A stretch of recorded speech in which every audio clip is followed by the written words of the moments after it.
Hi everyone, thank you so much for joining us today. Today's webinar will be on coloring graphic novels with David Cumbo. Before we start the webinar, there are a few housekeeping items that I'd like to share with everyone. The webinar will be approximately 1 hour long. All attendees will be muted. There will be a Q&A session at the very last 15 minutes of the webinar. The attendees can ask questions in the GoToWebinar question box right away, so please start doing that as soon as possible. Due to time constraints, not all questions will be answered. The webinar will be recorded, and the recording will be shared on social media and will be sent via email to all registrants and attendees. Today's panelists are myself, Fahim Niaz, Michi Catanese from Graphixly, and then also the presenter, David Cumbo. For those of you who are new to Clip Studio Paint, Clip Studio Paint is your all-in-one solution for stunning, ready-to-publish illustrations, comics, manga, and animations. For more information on Clip Studio Paint, please check us out at clipstudio.net/en or at graphixly.com. And with that, I will be passing the reins of the webinar over to David, where he will start his presentation.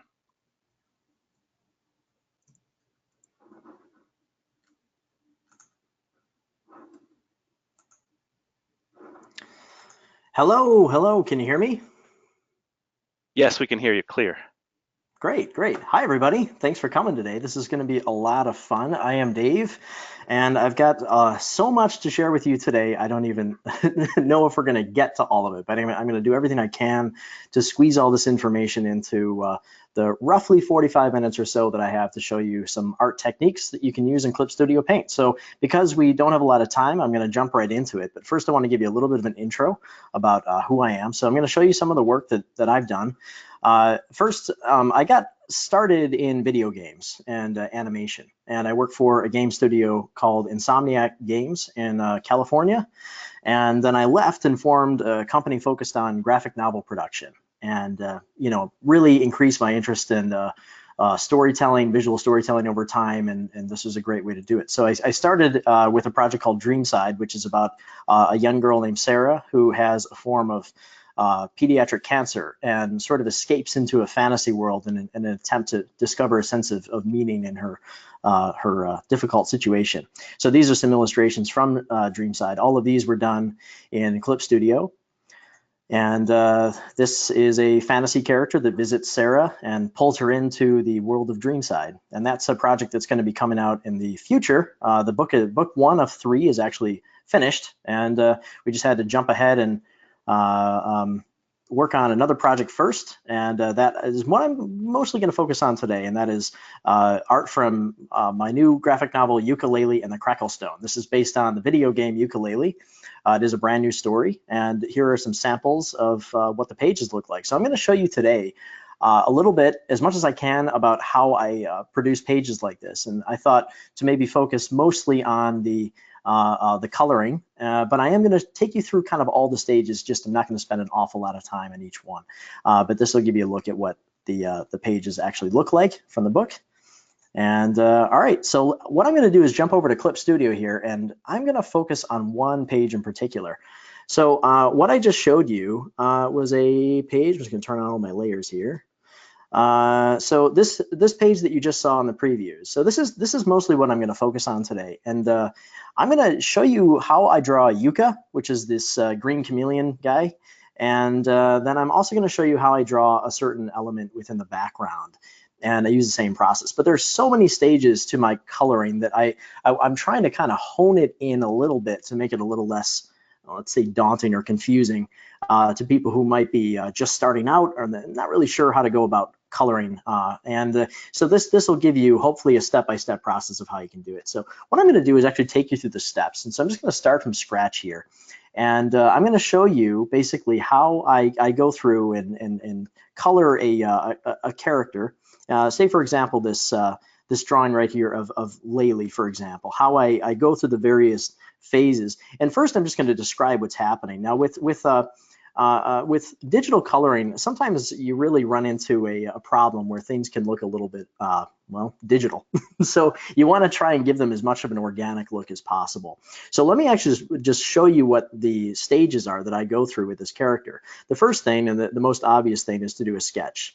Now, I actually am not, I don't retain my pencil sketches, unlike a lot of comic artists.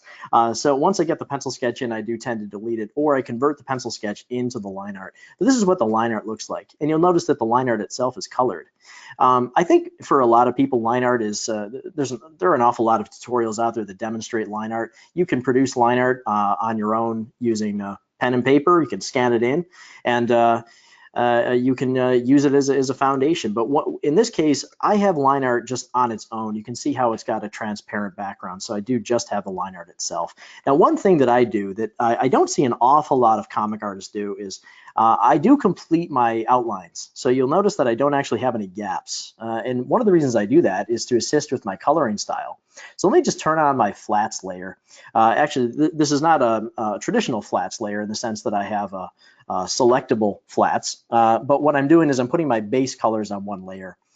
And one of the ways to do that that's quite fast is to take advantage of the anti-overflow features that Clip Studio offers. So I'll show you that in a bit. Once I go from there, I'll do a shading level, which is basically just to add shadows to it. So I do that on a multiply layer, and I'll demonstrate how I get these soft edges and all of that and kind of keep things constrained. And I have a specular, what I call a specular highlight layer. So this is where light kind of creates a shimmer. And sometimes I'll break this up into a few layers, but for the sake of today's presentation, I'm going to keep it relatively simple. Then I also do a highlight layer that it goes a little bit beyond the spec, where there's kind of a blurred out highlight as well, and I think that just helps really make it pop. And then I also do a sort of a gradient overlay, which is a common feature in my work because it allows me to create an interesting sort of gradient of color. And then from there, I can add various details, and maybe I do things like bounce light.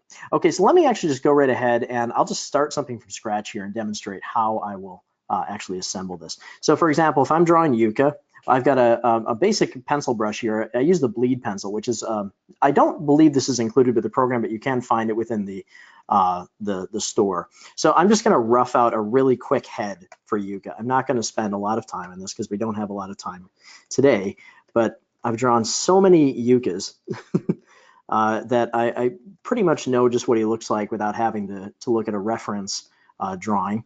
So just go ahead and put this kind of rough in like that. This is right where his jaw is, thereabout.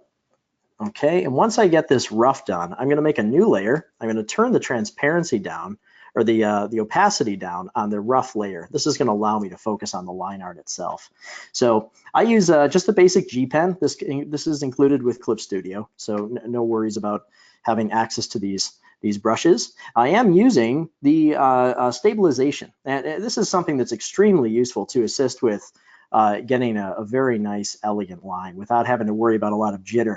And to turn that on, in case you don't see that within the G Pen settings, just click down here at the sub tool. Now, Fahim, I'm going to ask you here. I hope my icons are clear enough on the screen that you can see what I'm clicking on. Yes, we're able to see those. Okay, perfect. So you'll notice that you have an awful lot of settings here that you can mess with in terms of the brush. And if you go down, I believe to, oh, no, where is it? If we go to correction under brush size, you're going to see the option for stabilization. And just like all of these settings, if you click this little eyeball option here, it'll make the option appear. So make sure that that's visible, and then you can turn it up and down. If I turn it down, for example, it's going to give me full control over it. Every little jitter is going to be picked up, but if I keep it up to where I normally keep it, it's going to allow me to get a nice, elegant line. So basically what I'll do, and this is going to be very rough, much rougher than I would normally do, I'm going to go really quickly here, just in terms of getting kind of a finished line. Just so I can demonstrate the next set of features that you can take advantage of here. But you can see with the stabilization features that once you develop a sort of a muscle memory for this stuff, you can very quickly come in and be able to create pretty nice line art. without having to mess around too much in noodle areas. You know how tough that can be when you're drawing on paper, so this does make the process a lot faster. You see I go in and amplify a little bit some of the sections, you know, where I want there to maybe be a little bit more of a line thickness. Now, if this is one of the drawings for the comic, I'm actually going to go in and seal this, just because I would normally make sure that every area is sealed. And here you can see I've changed my mind about something that I want. So I'm going to make what I'm going to do is I'm going to draw with transparency. So I have the black color right now, but I'm going to switch over to transparent. And that way I can kind of erase out the section that I don't want. I don't actually use the eraser tool. I use transparent drawing. And the reason for that is because I want to take advantage of the same tool that I use to actually draw. And that way you have a nice consistent application of the tool. And let me just block off his crests here. I think that's what it's called on a chameleon, the crest. All right, so there we go. So I have my line art, and now what I'm going to do is I'm going to color it. I'm going to get rid of my pencil line underneath. I'm going to make a new layer, and then I'm going to take advantage of what's called the anti-overflow features. So I'm going to use I'm going to switch over to marker, and there's an option I use called the fill-in mono pen, which I do actually keep anti-aliased. I don't use aliasing. I don't worry about that because I'm doing full color comics, so it's not terribly important for me. But the idea here is I'm going to select the colors roughly that I want for Yooka. And what I have here is, once again, if we scroll down, I have an option for right here where it says do not exceed the line of reference layer. And this is found under anti-overflow. So if you, once again, if you open up your subtool settings, you'll see do not exceed line of reference layer. Make sure that's checked. Okay. And then once that's checked, I'm going to select the line layer itself up here. See this little option up here in the upper right that I have called set as reference layer. That's going to mark the line as a reference that the color layer is going to use to block in the color. Okay, now you can do this with the paint bucket tool as well, but I'm going to focus on using this marker, and I'll show you why in just a second. So watch what happens here. Very quickly, we go in and put the color in, and you can see that it does not exceed the line. Okay, now the reason I don't just use the paint bucket tool is sometimes when you're drawing, a line will have a gap, and maybe that gap is a little bit bigger than the gap closing feature can accommodate. There is an option here to close the gap, but I don't actually take that much advantage. I don't rely on that too much, because often when I'm working with line art, the truth is that maybe I only want to color a portion of his head, for example, but I don't want it to go beyond the line, because maybe over on the left side here I'm doing a different color or something like that. So using the marker lets me kind of control in real time as I go, but it still lets it constrain within the line. Okay, let's get his crest colors in there. Now you can see what happened here. See how I got a little bit of the white showing through there. In that case, what I do is I just switch over to the pen, still have the color selected, and I color that in manually. There is a feature when using this where you can scale up. So it's called area scaling, and once again, it's a feature that you can find within the subtool settings. And I have it set all the way up. So what that's actually doing, if I turn off the line art, you can see that it's going beyond, sort of within the line itself. You can see how far the green goes here. This grayed out area here, that shows the edge of the line. Okay, and you can see that it's actually going beyond the line, because if you don't use that feature, I'll show you what happens. I'll make a new layer, and I'm going to turn that area scaling off. And now let me fill again, and you can see how you get this white sort of ghosting edge around, and that's a really big problem for print, because sometimes plates get a little offset. So you can see by using area scaling, that takes care of that problem. Okay, now let me jump into something that I think will be probably one of the most, this is going to be so useful to anybody doing any sort of illustration work. This is something that I've honed in on over quite a few years of working in digital art. And so this is going to be a little confusing, so bear with me on this, because it's very, very hard to explain exactly what I'm doing here. But basically, I've got a brush on here that's really just a standard soft brush. I can adjust the hardness settings here. I usually keep it around 3 or 4 out of the 5 features here in terms of hardness. So I do have somewhat of a harsh edge, but I have the ability to let it go soft, and so just like kind of like a normal brush that you would find in Clip Studio or Photoshop or Sai or whatever software you're using. I'll make a new layer and I'm going to switch it to multiply. And what I'm going to do is the shadows on the character here. Now, the thing that I really want to draw attention to is the cursor itself. So hopefully you can see the cursor. And Fahim, is that showing up? Can you see my cursor well enough, the actual indication of the size of the cursor? Yes, yes, we can see that. Okay, now I'm drawing right now on a Wacom Cintiq. This is a 12-year-old Wacom Cintiq. This is the 21UX, so it's showing its age. But basically, what I've got on the Cintiq is the ability to raise and lower the size of the brush. Okay, so I've got a slider here over on the right. Now, if you don't have access to a Cintiq and or a Wacom tablet or something that has hotkeys, you can use the bracket keys in Clip Studio and on your keyboard. So you can just raise and lower it that way. But the idea is, in real time, as I am painting over the character to do my shadow shapes, I want to raise and lower the size of the brush. So what I'm going to do is first to show you how I work, and I'm going to do this very quickly, and then I'll kind of show you what I do sort of at a bit more carefully so that you can really see what's going on. So I'm just going to go in here and put the shadow in on the character. All right, so just this is basically how I do this stuff, and I'm going to switch to transparency and start pulling areas out.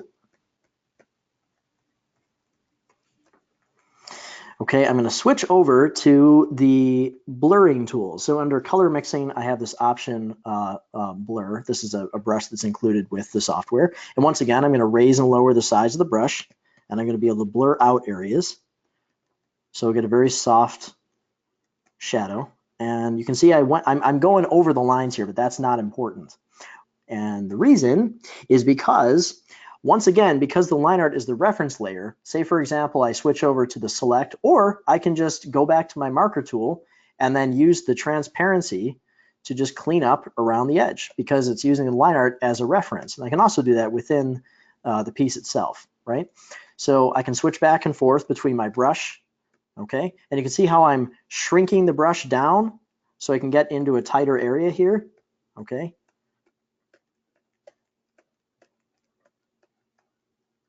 Just like that. And then I want to get into a really, really harsh edge here because this is his eyelid, for example. That's going to cast a really tight shadow around him. Okay, and let's turn up the brush density a little bit so I get a bit more of a result. Okay, once again, I'm just shrinking and increasing the size of the brush as I go in real time, depending on the needs of the particular area that I'm drawing. Right here, shrink it down a little bit so I can get into that kind of tighter area there. And then maybe I want to do a very broad area on the top of the head here. So I'm going to increase the size of the brush and maybe a little bit down here on the far side. Give that a bit more of an organic look. Okay.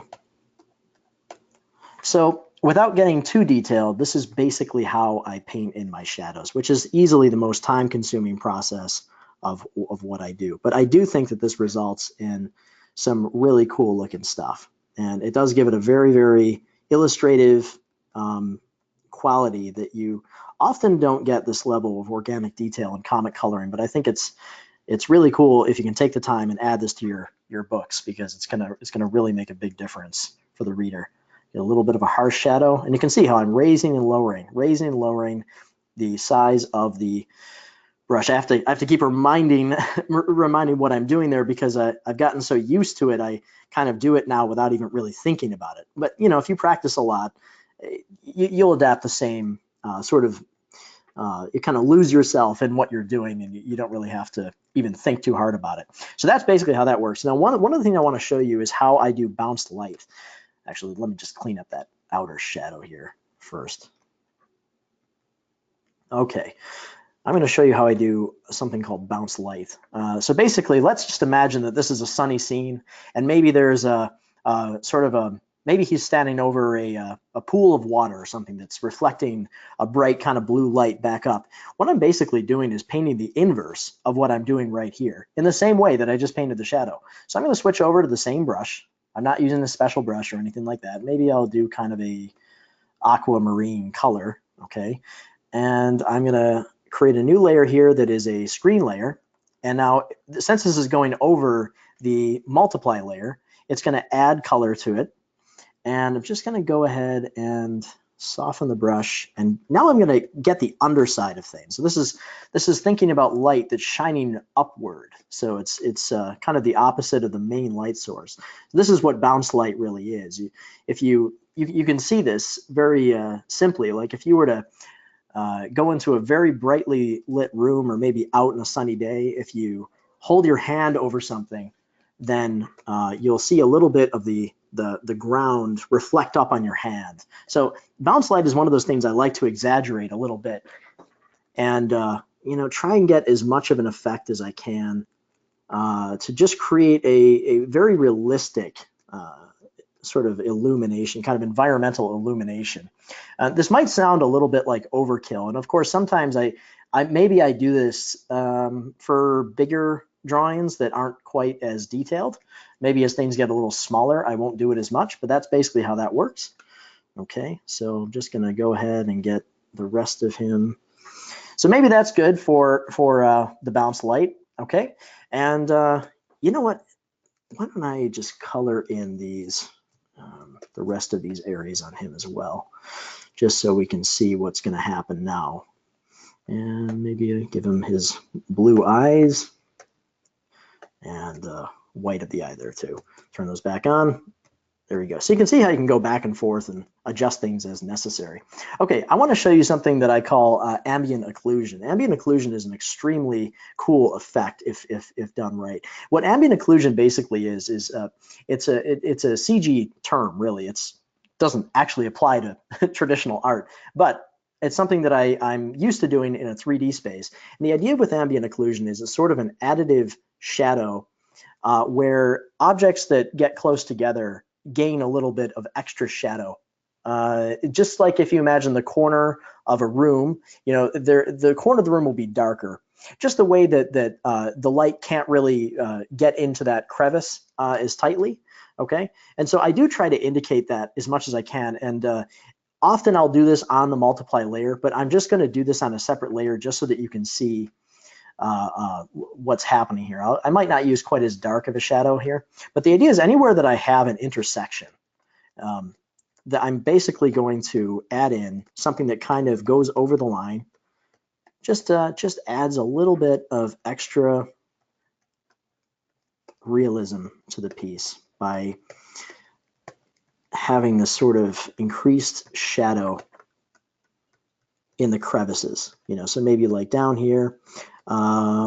It's amazing what this can add if you're trying to do a very realistically rendered scene. Even if it's using very cartoony shapes, it's good to be able to try and increase the realism of it and not have to limit yourself to just the kind of the flat effects that you get with a lot of kind of traditional comic shading and coloring.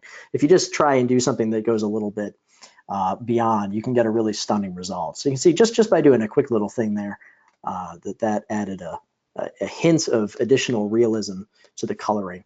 Okay, and then one last thing I want to show you before actually two things I want to show you before I jump over to show you some environment stuff. I'm going to create a highlight layer, and I'm going to do this with a screen, and I'm going to switch over to what I think the sun color would be. In this case, I'm going to choose kind of a yellow green.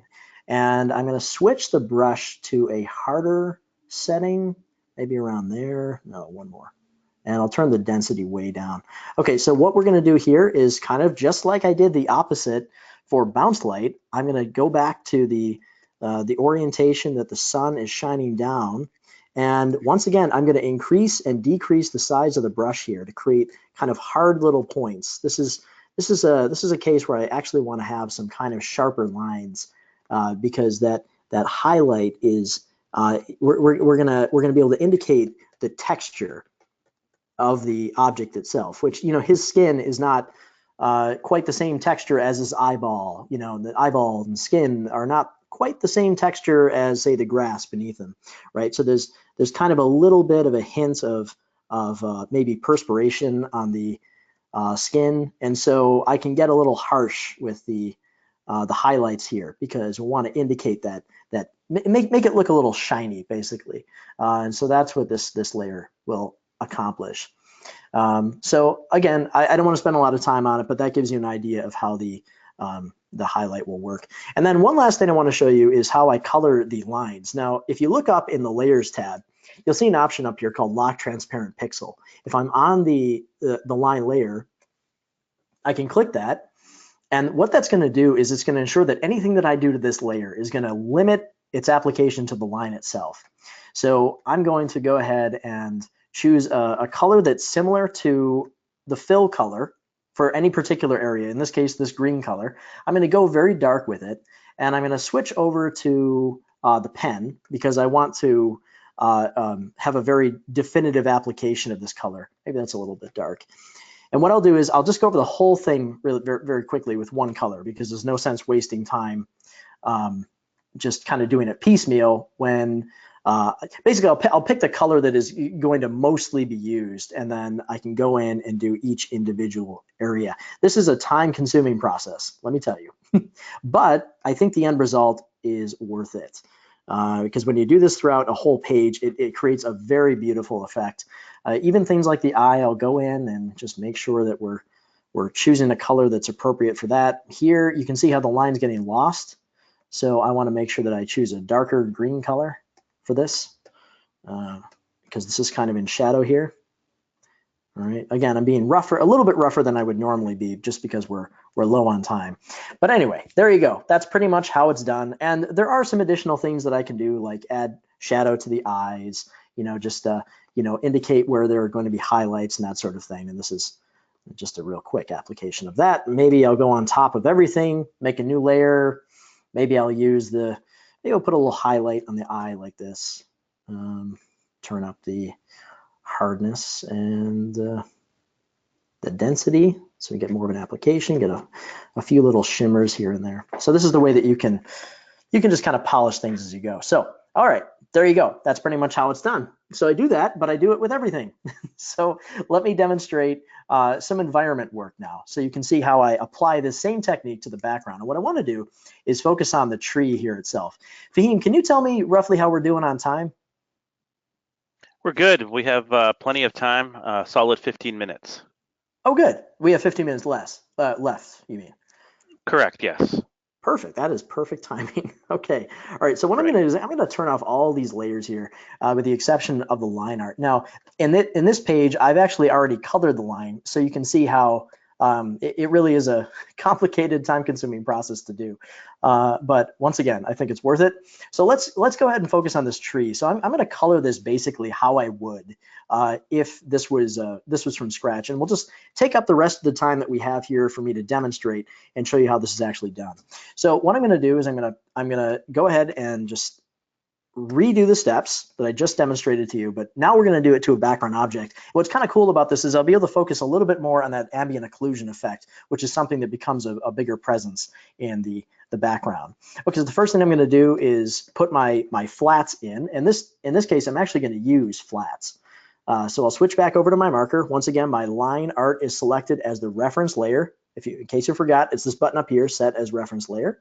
Sorry if I'm going a bit fast, but I just want to make sure that we get through a lot of this. And of course, this will be recorded, and you'll be able to watch this later, I think. So if you miss anything, you can always come back and check it out later. So once again, we're just going to very quickly go through here, and I'm going to put my base colors in. And you can see how immensely fast this process really is in Clip Studio, because by using that anti-overflow feature, now you can see here, this is one of the reasons that I use the pen as opposed to the paint bucket tool, because in some cases I may need to be very careful about how I'm applying these colors. And so having that sort of real-time, that ability to decide in real time is a really big benefit. One reason that you're noticing that I'm getting all of these white marks is because the line itself is actually not a hard edge. It's got a little bit of anti-aliasing to it. I think I might have scaled this drawing, so it's not giving me a perfectly hard edge. It's still going over the line thanks to the the area scaling feature. It'd be much worse than this. So what I do to clean this up, once again, is I just go back to the pen. I'm gonna on the Mac, I'm gonna choose select the Option key, hold that down. That brings up the eyedropper tool, which you can also get in the toolbar over here. I'll pick that color, and then with the pen tool, I'm just gonna go over these areas and just wipe out all of that kind of white noise in here. And I'll do that over the whole thing. Of course, that, once again, time consuming, so we'll just do a little bit of it, and then we'll get moving on here. All right, so let's just say that I'm happy with the way that this works here.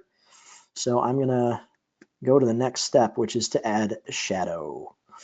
So what I have here right now, you can see in the shadow layer, I've got my hard edges, and I'm considering the sunlight direction, which is basically something like, it's coming down to maybe something like that. So a little bit from the front, kind of a little bit angled to the left. So we have to consider how the light is being cast down and what the shadow shapes would be. And a lot of this just really comes down to practicing, understanding your 3D shapes and being able to just learn to construct objects in 3D. And that, unfortunately, goes a little outside the scope of this webinar. But the more you draw, the more you'll get used to constructing three-dimensional shapes. So once again, I'm going to demonstrate how I use the slider to raise and lower the size of the brush. Switch that to a multiply layer. And you'll notice I also rotate the canvas occasionally, which I do by holding the R key. Now, this is what's called a spring-loaded function. So I will hold the R key, I'll make the adjustment, and then when I'm done, I'll let go of the R key and it will snap back to the tool that I'm using. This saves a lot of time. And I actually have the rotate, pan, zoom, all set to hotkeys. So I can do this very quickly, and I don't have to think about it. It's sort of like, getting good at playing the piano. You don't have to really think about the keys that you're hitting. You just kind of know what to do after a while automatically. Okay, so I'll just get going here with the shadow, and I'll turn down the density here a little bit, and I'll just show you. See right here, see how I have to get into a tight shadow? Look at that. See, I just change the size of the brush as I go, and I can get a big wide application here, but then as I get into the area where there's a little bit of a fold over right here, change it to a small brush. Same thing here. I want to get in this little area, but I don't just want to get in here, do I? I want to also kind of go over the line a little bit, because some of this shape is going to, some of this kind of crevice here is going to bleed into the upper area. So these are the kinds of decisions that I have to make as I go. And the more you do, the easier you will have, easier time you'll have figuring out how to apply this to your own work. You just have to think about it as you go and just practice. And we'll get a little bit of cast shadow down there. Of course, because this is such a tight little shape here, the shadow is going to be very, very hard right here. And then we'll get that sort of ambient occlusion effect. One thing we can do if we need to is we can isolate regions. I can make a selection and just make sure that the selection is referencing the reference layer. In this case, right here, if you go to the option to, let's see if I can expand this out a little bit. Make sure that multiple referring is clicked with the check mark, and then choose right here this option. This will make sure that it is pulling the information from the reference layer. So I can make a selection, lock that in there. And then I want to get rid of this line here. So up in the toolbar, there is an option called Show Border of Selected Area. I'm just going to click that. That'll turn off the crawling ants effect. And so I can just come in here and paint, but it's gonna be locked into this region. And so this is that sort of more ambient shadow that I was talking about, where it's not really cast shadows. It's just sort of a darkening that occurs around the edge of things, okay? And that really just gets an incredible effect, I think. So there you go. That starts adding a lot of realism to it. And we'll just kind of keep going down the line like that. I'm going to isolate areas. Currently, I have this set so that when I, just to speed up a little bit my production time, I have it set to the type of selection, which will add to the selection rather than replace. And that's an option that you have up here, how to create right here. The second setting here will have every subsequent selection add to the current selection rather than replacing it. So I can very quickly select 3 areas, turn off the crawling ants, and then we can switch over to my brush, and we just go ahead and paint the shadow into this area. Once again, raising and lowering the size of the brush as I go. There we go, just get a little bit of an indication of the lip, that kind of sticks out a little bit. This just comes from knowing my 3D shapes and just understanding where cast shadows should be, where the ambient shadow should be. Here's a little crevice, let's fill that in. And once again, just get some of that shadow because it's very, very close to the other object here. I hope this is making sense to people. This is something that I do all day, every day. So it's I'm probably going a little bit fast, but hopefully you're getting the gist of what I'm doing here. This is something that you can apply to your own work. Once again, you'll notice that I'm going over the edge, and that's not really a problem because I don't have any shadow work done on any other object. So I can always just eliminate the shadow from there. And that allows me to just kind of be loose with my application. If I am having to be very careful, like maybe I already did a lot of shadow work in a certain area, then I'll want to make my selections, and make sure that I isolate the application of shadow to the object that I'm currently on. And that way I won't accidentally ruin shadow work that I've done for another area.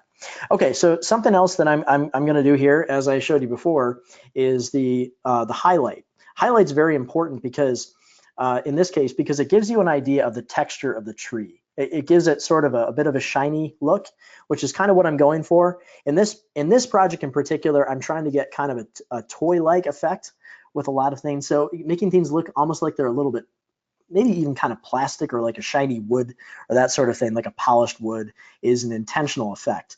But this, again, this is the same process, same brush. I'm just going to go through and figure out where my highlight would be, just thinking about the position of light. And I'll go ahead and put my harder edge here to see how this is right next to a shadow. I love these kind of hard edges right here, where you can indicate that there's a sort of blend between the hard and soft edges. That's really how you create a lot of appeal. And so right then and there, you can see how I've got this indication of a reflected light here. And I'm going to do the same thing up here. I'm going to continue that, but of course, I don't want it applied into this area of shadow. And I made a mistake there, so I'm just going to switch over to the transparency, wipe that out, go back to my color, or I can just isolate my selection like this, and I don't even have to worry about it. And I can just go ahead and get that little lip right there that's going to get some extra light like that. And then once again, increase the size of the brush. Look how big I just got with the brush, so I can get a big, soft application there. Okay, and then I'll kind of tighten it up and get a sharper little line in here, and that's where the light is sort of at its most powerful right there. That's kind of like where the sunlight hits it. And this is an organic process. You want to really think about this as you go, and this is where you really get to sort of pop out those three-dimensional shapes. We have a little rim right here. I'll bring that out because this is facing upward. There you go.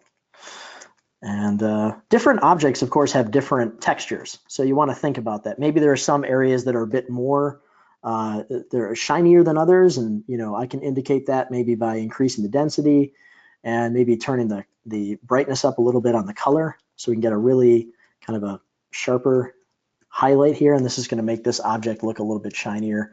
Maybe I bring a little bit of that brighter color into there as well. Okay.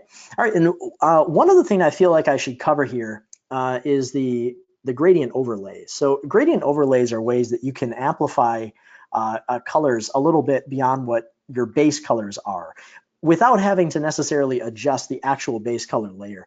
So one way that I can do that is I'll make a new layer here, and I'm going to switch it to overlay. And overlay is like, it's a way to kind of hyper amplify your colors here. So maybe I have maybe I want to kind of amplify things a little bit toward the red orange thereabouts. So I'll choose a very, very intense orange color. And for this, I'm probably going to use the Airbrush tool. Again, it depends on what you're specifically trying to do. But you watch what happens if I paint over this very quickly. You'll see how it'll really amplify the colors. That's the effect of the overlay layer. So what I want to do is in real time, I want to make a decision on where to do that.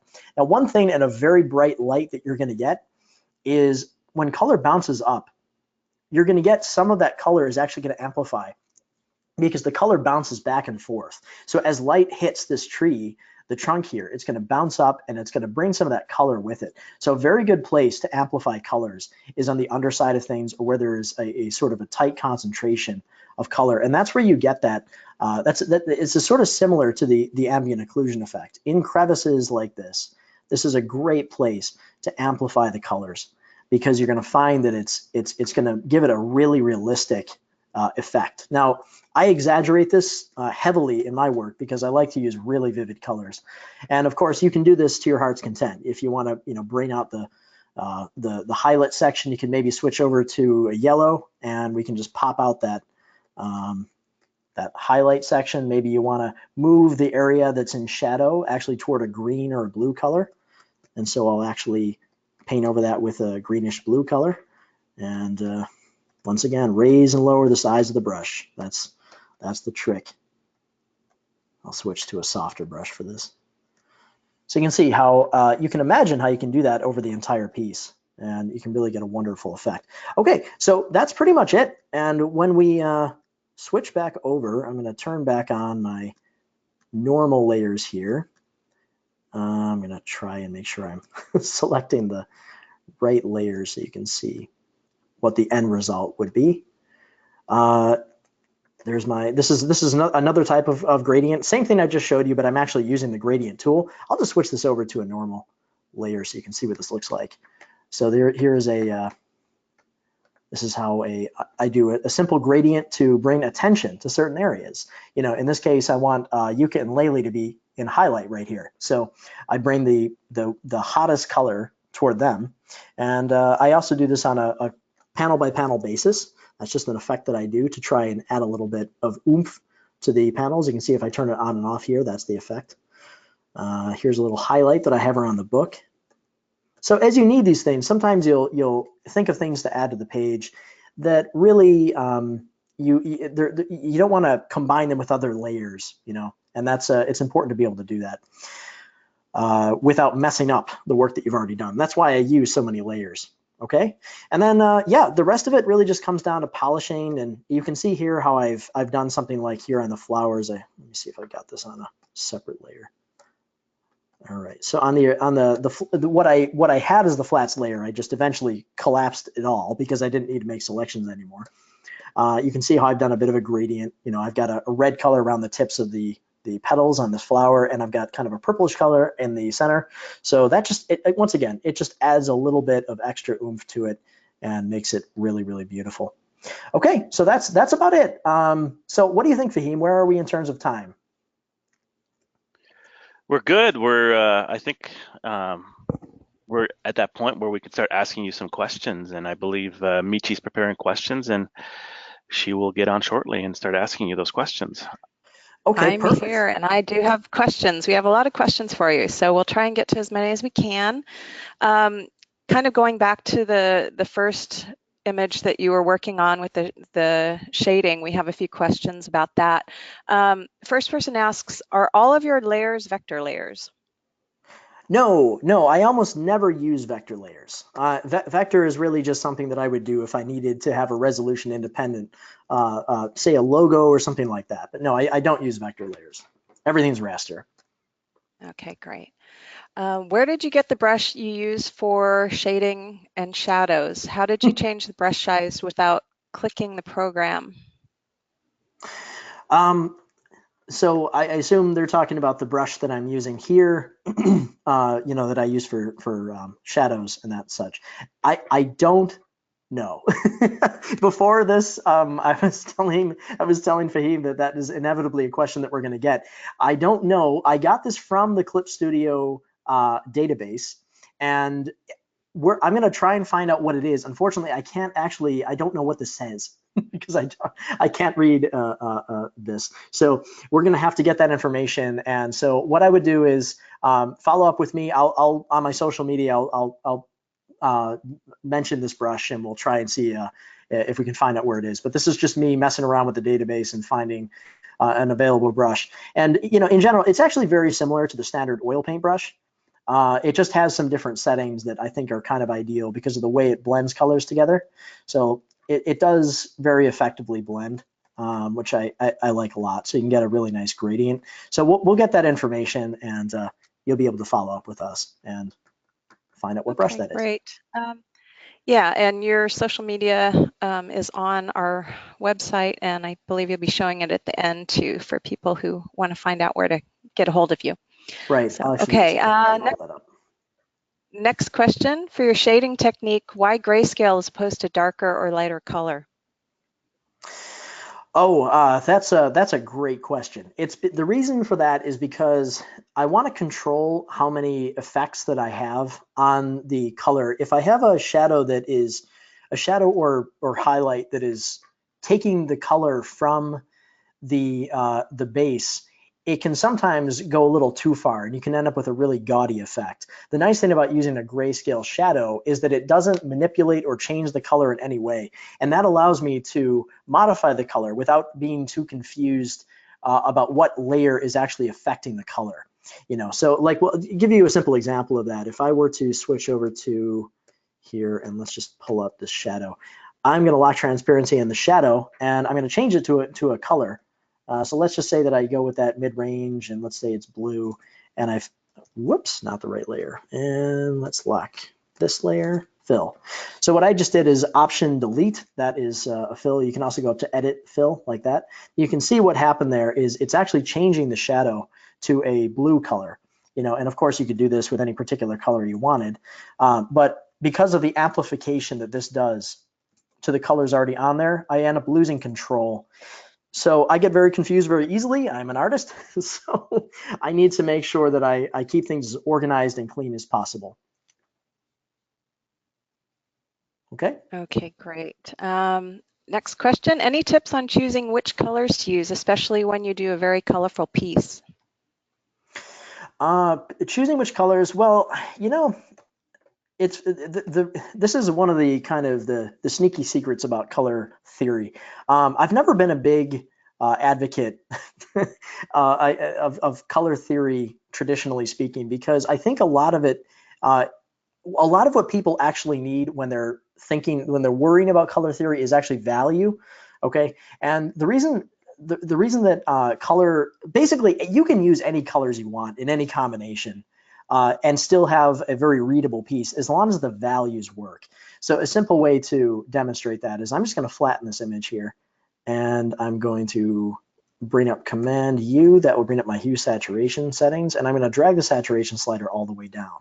Okay, so what you want to make sure that you can do with any given piece is that you want to make sure that things are clear and readable, right? When they switch to black and white, this is how you know that your values are good, or that you want to make sure that areas of contrast are well allocated. So regardless of what colors I use, it's still going to be readable. So even if you get very, very vivid colors, it's still going to work as long as your values work. So what I would say is when it comes to colors, go to your heart's content with the colors. I like to use crazy rainbow gradients all over the place. I mean, a good example would be this piece right here, for example, or actually here, if you look at this piece from Dreamside. So I'm using very, very intense kind of Lisa Frank colors, but it works, I think, because it's still very readable because the values are there. You can see that what's going on outside the window is a very light value compared to what's in the room. And so this all still, you can still read what's going on, even though I have these like crazy gradients all over the place. So I hope that answers your question. Okay, this is a long one. Let's see. I noticed you using gray for your shadows on the multiply layer while shading your character. Do you typically use tones of gray for shadows, or do you use colors?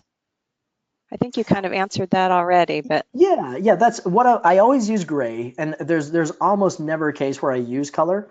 But what I do sometimes is I'll use different levels of gray. So you can see, if I need to get a lighter shadow, then I'll just use, since it's a multiply layer, it's always going to darken. So I'll just use a different degree of gray tone. Okay, let's see. It says, would you recommend to optimize the process of coloring multiple panels of a comic so that it can be a little faster while still remaining quality? Yes. Any thoughts on that? if you have any ways of figuring that out, please let me know, because I've been trying to figure out how to speed things up. The problem is there's always a balance between the organic nature of what you're trying to do with the hand-drawn organic quality and also the production speed that you're trying to achieve. Obviously, the more procedural you can make elements, the faster the process will go. Yooka uses an extremely organic process, and there are certain things that I can kind of do procedurally. A good example is just making sure I use the same exact process of doing flats, doing shadows, doing bounce light, and kind of going through the stages that way. One thing I might do, for example, if I'm doing color fills, maybe I'll do all the characters that are in a spread at once. So I have that green color for Yooka, right? I'll apply that to all the Yookas, and that way I can go through kind of quickly. And that's pretty much as close as I get to procedural. There's really, in order to get that organic quality, I'm treating it like a traditional painting. And so it's a trade-off. It takes a long time, and it's very time consuming, but the end result, I think, is worth it. Okay, great, thank you. A lot of people are asking where they can find more on you and your processes. So we'll discuss that at the end of the webinar. We'll tell you where you can go to see more on David. So we'll address those at the end. Let's see, this is a long one. Let's see if we can answer their question. When the drawing/illustration is all done and we're merging all the layers together, do we have to change the reference layer back to just a raster layer before we do the full merging of layers? Are there any types of layers we need to readjust before our final merging is done? Well, it depends on what you mean by final merging. I assume when you say final merging, you're saying to prepare the image for print or something to that effect. And of course, what I would say in that case is you want to make sure that you preserve all of your layers always. You always want to have your backup file that you can go to. And when it comes to exporting the file, that you can use for print, that's a very simple process. You just basically go up to File and Export, and you can export in any one of these, and then formats, and then you can choose your resolution and that sort of thing. I think one thing was wrong about that question in terms of misunderstanding reference and raster. Those two are not mutually exclusive. Reference layer is when you make something a reference layer. You can make any layer a reference layer. It doesn't matter if it's a raster or vector. Raster is sort of the organic pixelated option over raster, which is a different type of mathematically determined line that is resolution independent. And so with raster graphics, what you need to make sure is the resolution that you're going to be printing, and just work within that. And try not to go overboard. People tend to worry about resolution a little bit more than they have to, but you never really have to flatten or convert away from raster graphics. Once I set up a layer, I leave it alone, and then I do merge where possible, but it's mostly for the sake of organization. Clip Studio, one thing that Clip Studio does better than any software any art software I've ever used, and it pretty much beats them by a mile, is its ability to handle a massive amount of layers and in very, very high resolution files. So the only downside to that, of course, is that you can end up with very disorganized files. So what I would do is just, you give yourself a lot of freedom, and you can end up causing yourself problems. So try to stay organized with your layers, and you'll never really have to merge them together. Okay, great. We have a question. Where do you find the option to clear the crawling ants? Oh, that's in the toolbar up at the top, or what is it called, Michi? We have the bar up here. The bar at the top of the screen. Yes, there is this little feature up here, the show border of selected area. And I don't really want to cover it just because there are a few steps involved, but you can get a little.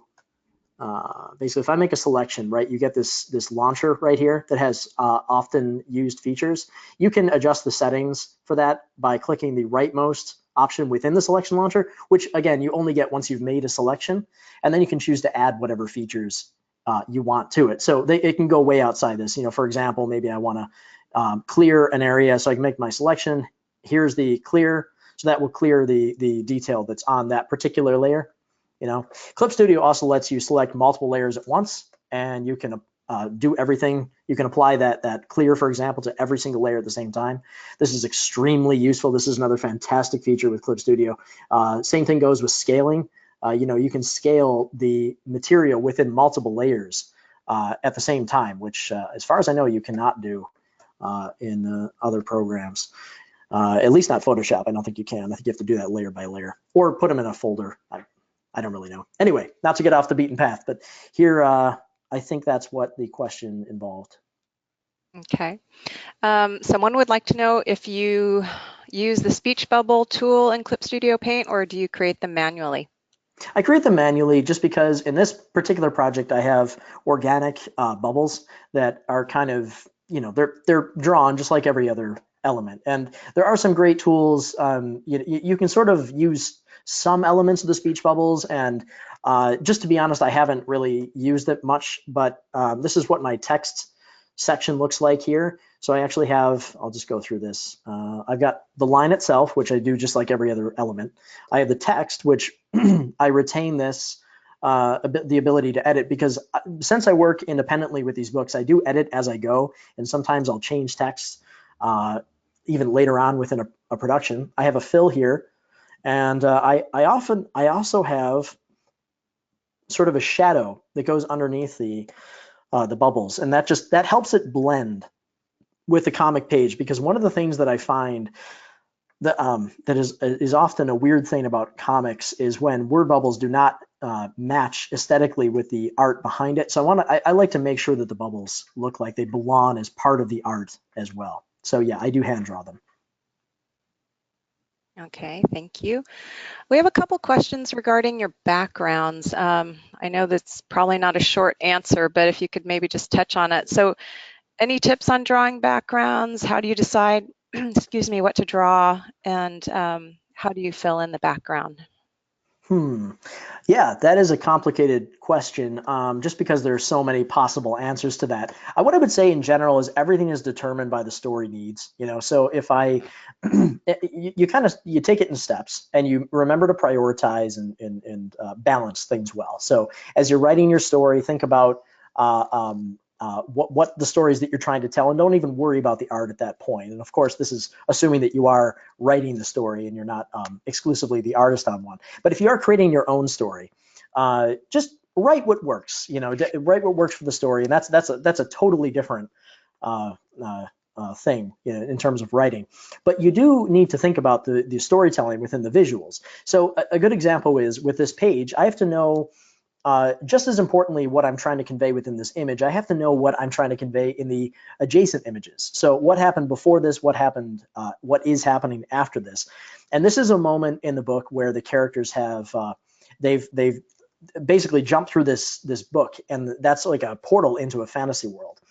And so they came into this world facing the wrong direction in the previous page, and there's basically sort of a void in the other direction, and it's just a little point of humor where the characters comment on how boring the world looks, and so they turn around, and the last panel on the previous page has the character reacting to the excitement of this new world. So I knew that when the reader turns the page, I wanted there to be an impactful moment when there's a piece that would really kind of wow the reader and make them get excited about this new world. And so that was the goal for this page, and one of the reasons I'm showing this particular one off. So it really just depends on the story needs and what it is that you have to convey. So I know that that's only scratching the surface of that question, because the question really is almost like, how do you make a good comic?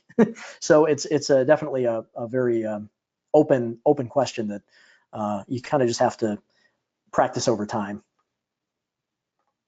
Okay, great, thanks. I had a feeling that was a difficult one to answer, but let's see. Not sure if this is the right place. You mentioned using the eraser tool. Was it painting with transparency? Does that work with any value or color?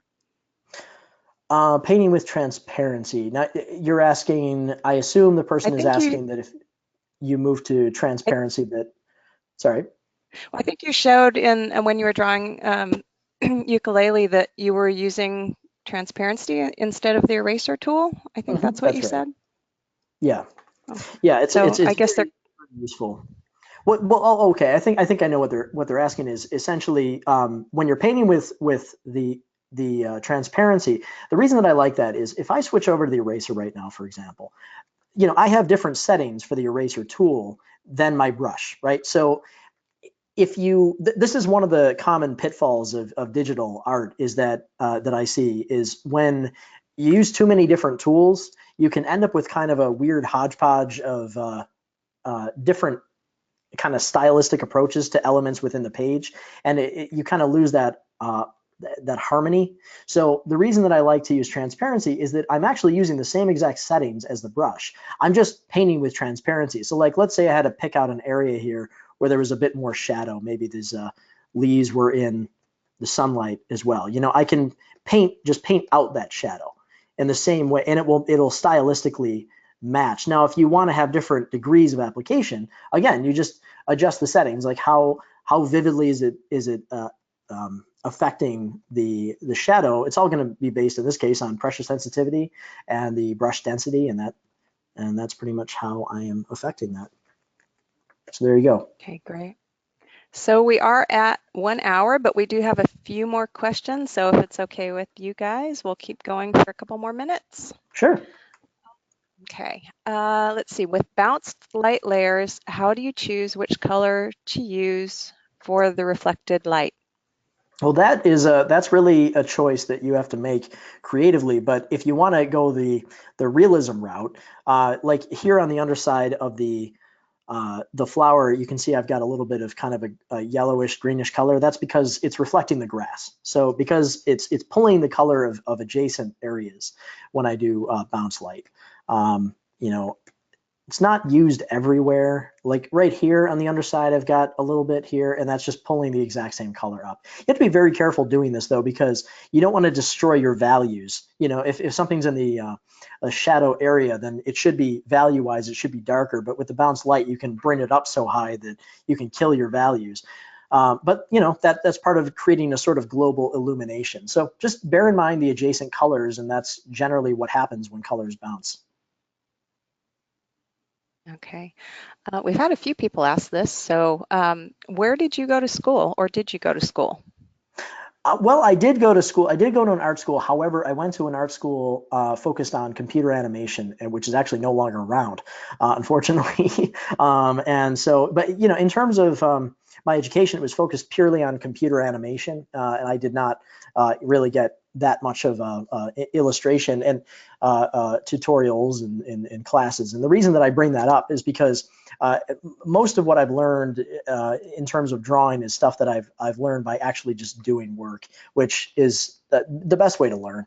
And this is something that I often say to people that I remember moving out to California when I started my job at Insomniac, and I would often talk to people who were in their 50s or 60s who would talk about how they need to learn how to do you know, various production techniques, and these would be people who are Disney animators and, you know, people who are at the top of their, we'll say, the top of the industry, and yet they still feel like they're not ready to go and do that project that they want to do. And that always drove me nuts, because I figured the best way to learn how to do something is to apply it to an actual project. That's what I did with Dreamside. So, you know, I thought, I don't really know how to make comics, I don't know how to make graphic novels. So I'll just get started with a project, because then I'll have the motivation to get through what I have to learn, and I'll know exactly what it is that I have to learn.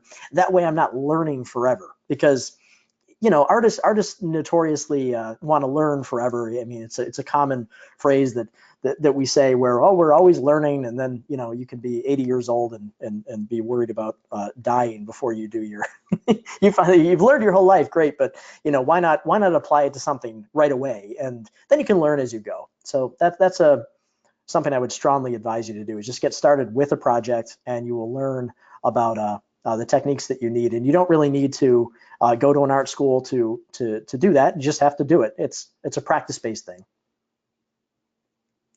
Okay. Can you give an estimate of how long it takes you to finish one of your pages? That's a very hard thing to describe, because it's a very subjective process, and pages do change.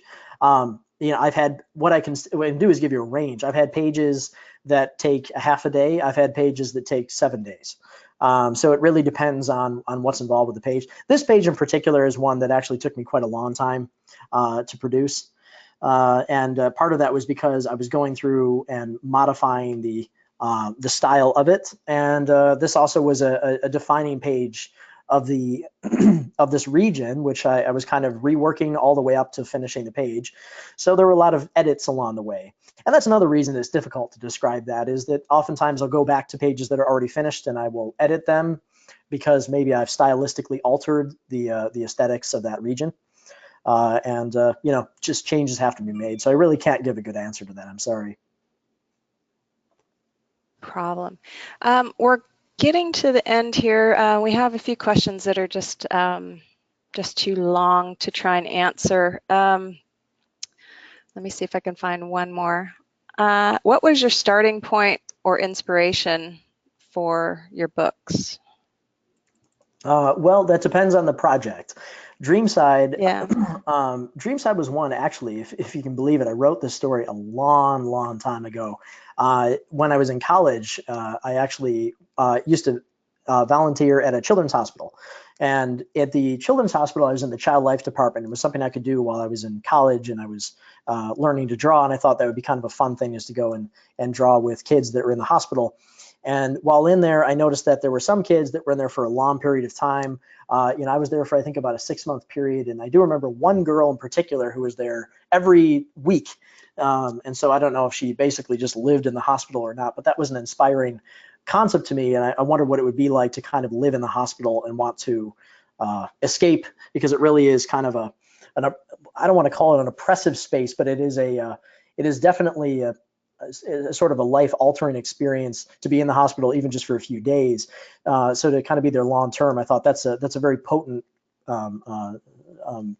concept for a story, where I can sort of blend together some of my favorite concepts, like the never-ending story, and there's a little Peter Pan in there, but kind of mix it in with the medical theme. So that was a big thing that I wanted to do when I got out of college. This is way back in 2003. I actually wrote the original draft of the story, and then it just took me a very, very long time to figure out that I wanted to turn it into a book, and so I just did. And that's how Dreamside got started. When it came to Yooka-Laylee, this is the start of a series of books that I'm calling the Game Legends series.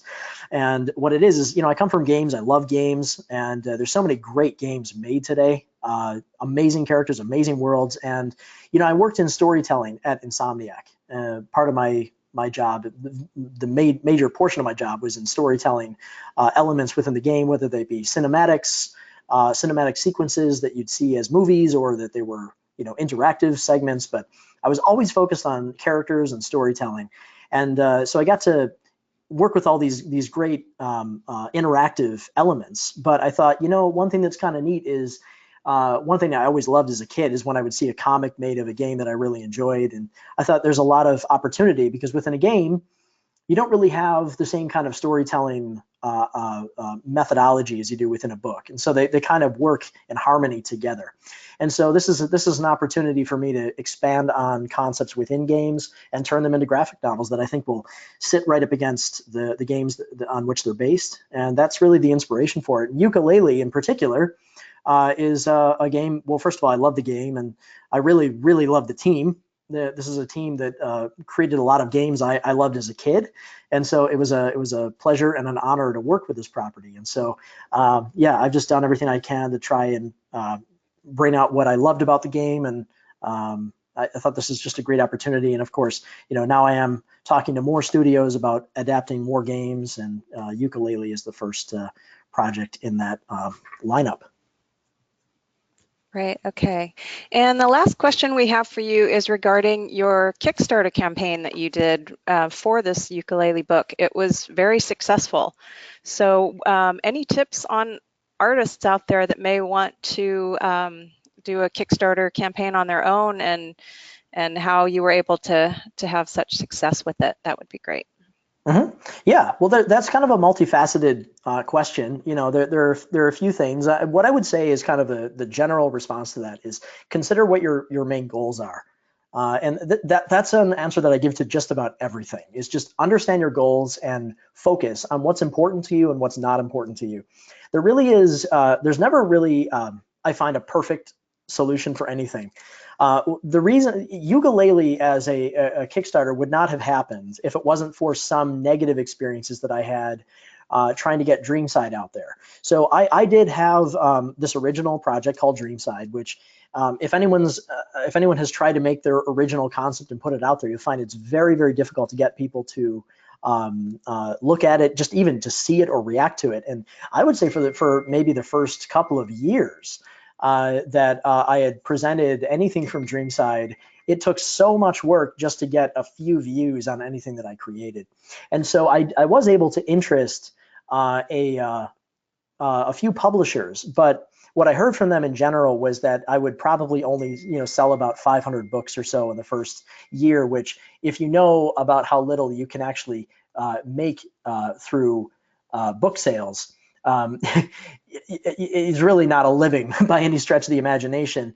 And that is kind of a big deal when you're spending your full time doing this. Now, of course, you can do this as a supplementary job, but that's very, very, it's hard to get the kind of caliber of quality that I think a lot of artists are going for if they're trying to work on their nights and weekends. So it's a balancing act. So, I thought if I were to go through and do a Kickstarter for Dreamside, it might not be very successful. And, maybe it could have been, but I really don't think it would have been especially successful. And so I thought, okay, I need to think about ways that I can develop a bigger following. And I thought maybe instead of trying to bring followers to me, I would go to places where there are already followers, where there is already a fan base. And something like Yooka-Laylee, I thought, well, Yooka-Laylee already has a bunch of people who like it, and maybe if there was a book that was based on Yooka-Laylee, that might interest them. And I thought, well, can I make a book based on Yooka-Laylee and make it good? And I thought, well, yeah, I can, because whether it's characters that I invented or characters that I love from games I enjoy, I can make a good story out of that. And there's no reason I can't make a good book out of Yooka-Laylee. And so if there was a way to make that happen, I thought, why not? Reached out to the studio, and it took a little bit of work to convince them to go for it. This is my first actual published book, so it takes a little bit of we'll say finessing and trying to negotiate and all of that. So that took some work. So be prepared for that, and a fair amount of money spent on legal expenses and setting up a contract and that sort of thing. But once that was all set up, it was a serendipitous situation, because they're a great company to work with, and they were very trusting in me, and they kind of let me go. And so what I ultimately realized was the important thing to me is being able to have a sense of control over my own art, being able to do something that I believe in, and have the freedom and creativity to make a good story. I don't necessarily care if I have to invent the characters in the world. Okay, so I had a thing that was important to me and a thing that wasn't important to me. I said, all right, let's cut out the original thing, and I'll work on something that comes from somebody else, and I'll put all my effort into that. Spend about, in total, I think it's gonna be 2.5 years developing a book. The other thing about the Kickstarter that I would strongly advise, Kickstarter has kind of a major perception issue, reputation issue, because oftentimes what people do is they do Kickstarters for good reason at the beginning of developments. But the problem with that is that things can sometimes take a lot longer than expected. And I don't know too many Kickstarters that did ship even remotely close to being on time. So what I thought is, I'll take on the risk and develop the majority of the book. And then when it's, at least, I'd say no more than 6 months away from fulfillment, then I'll do the Kickstarter. That way I have a lot of good stuff to show. People can see it. There's a sense of completion to it, and they feel confident in its quality and the fact that I'm going to finish this project. So I think that makes a big difference. And that combined with the fact that it was a known property, I think helped that Kickstarter. So I hope that answers your question.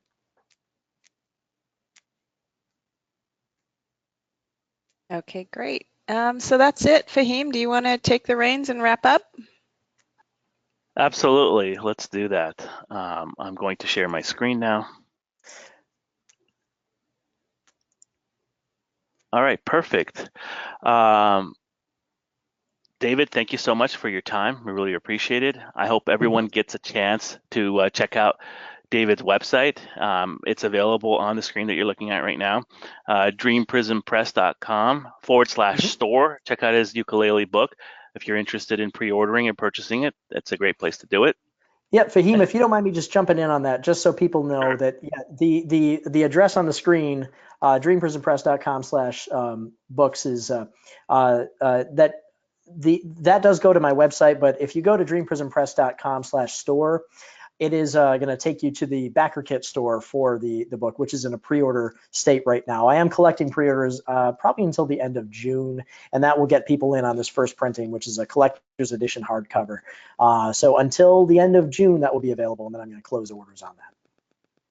Perfect. Thank you so much for sharing that information. As well, we do recommend that you follow David on all of his social media handles. That way you get a chance to interact with him, find the latest info regarding Yooka-Laylee, and as well, if we have any unanswered questions, I believe David will answer some of those on his social media platforms.